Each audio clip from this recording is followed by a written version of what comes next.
Assalamualaikum warahmatullahi wabarakatuh. Kita lanjut ya anak-anak ke materi selanjutnya. Setelah tadi kita belajar tematik, hari ini kita akan belajar mapel ibadah. Nah, di kelas 5 ini nanti kita akan belajar tentang zakat dan pembagiannya.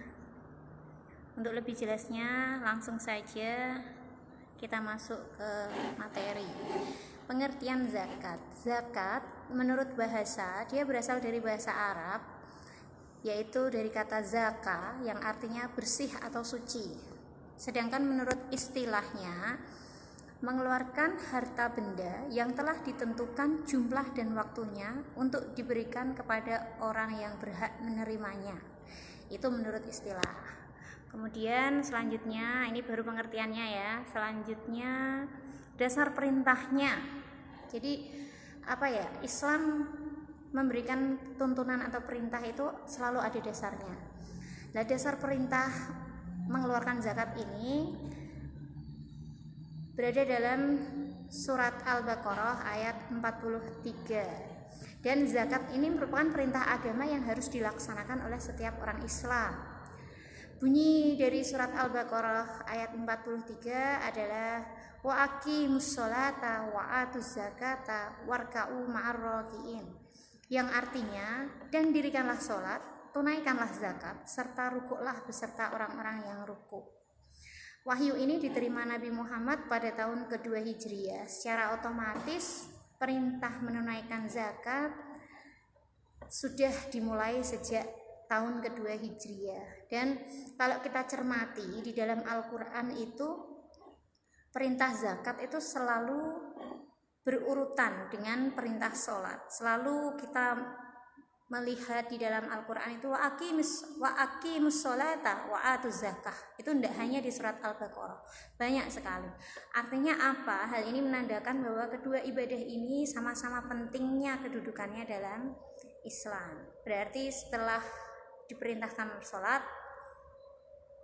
diperintahkan zakat. Begitu ya. Lanjut. Nah, di dalam zakat ini pelakunya ada dua, yaitu muzaki dan mustahik. Jadi ada yang memberi dan ada yang menerima. Nah, yang memberi itu siapa? Yang memberi disebut muzaki, orang yang mengeluarkan zakat. Artinya mengeluarkan zakat berarti dia memberikan sebagian hartanya. Nah, mustahik, yang kedua adalah mustahik, yaitu orang yang berhak menerima zakat, berarti yang diberi. Lanjut ya. Kemudian, apakah semua muslim itu wajib membayar zakat? Kita lihat ada syarat-syaratnya. Syarat-syarat membayar zakat. Yang pertama, orangnya merdeka atau bukan budak. Merdeka berarti dia tidak dikuasai oleh orang, atau bukan budak. Ini istilah ini hanya ada pada zaman Rasulullah. Karena apa? Dulu orang yang disebut dengan budak itu orang yang tidak merdeka. Dia dipekerjakan namun tidak diberi upah, tidak diberi apapun, hanya sekedar dipenuhi kebutuhannya untuk hidup, sehingga tidak mungkin dia bisa mengeluarkan zakat. Namun kalau dilihat zaman sekarang, sepertinya sudah tidak ada yang namanya istilah budak atau orang yang tidak merdeka. Kemudian syarat yang kedua, harta merupakan miliknya secara penuh. Artinya apa? Bukan harta pinjaman, bukan milik orang lain. Harta itu memang sepenuhnya milik dia. Terus yang ketiga, syaratnya adalah telah cukup nisab. Apa itu nisab? Nanti kita lihat di slide selanjutnya ya. Yang keempat, sudah masuk 1 haul. Nah, haul ini apa, Bu? Kan gitu toh. Kita lanjut ke selanjutnya. Nah, nisab. Nisab adalah jumlah minimal dari harta yang dimiliki seseorang untuk dizakati. Cukup kalian ketahui pengertiannya dulu, karena nanti akan diperjelas di materi selanjutnya. Jumlah minimal dari harta yang dimiliki seseorang untuk dizakati. Berarti ada jumlah minimalnya ya. ada ketentuannya. Kemudian haul adalah harta yang dimiliki telah mencapai 1 tahun. Berarti ketika sudah memenuhi nisab, kemudian harus memenuhi masa kepemilikan, yaitu haul 1 tahun masa kepemilikan.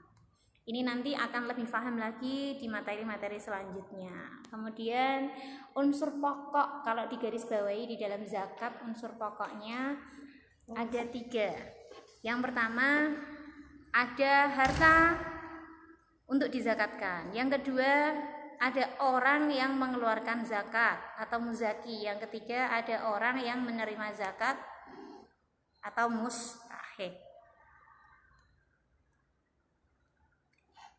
Oke, untuk kali ini cukup sekian materi dari Bu Aris. Bu Aris harap materi ini disimak, difahami, kemudian disalin di buku ibadah dan akidah ya, karena kemarin Bu Aris memberikan ketentuan ibadah sama akidah jadi 1 buku. Oke, cukup. Terima kasih. Assalamualaikum warahmatullahi wabarakatuh.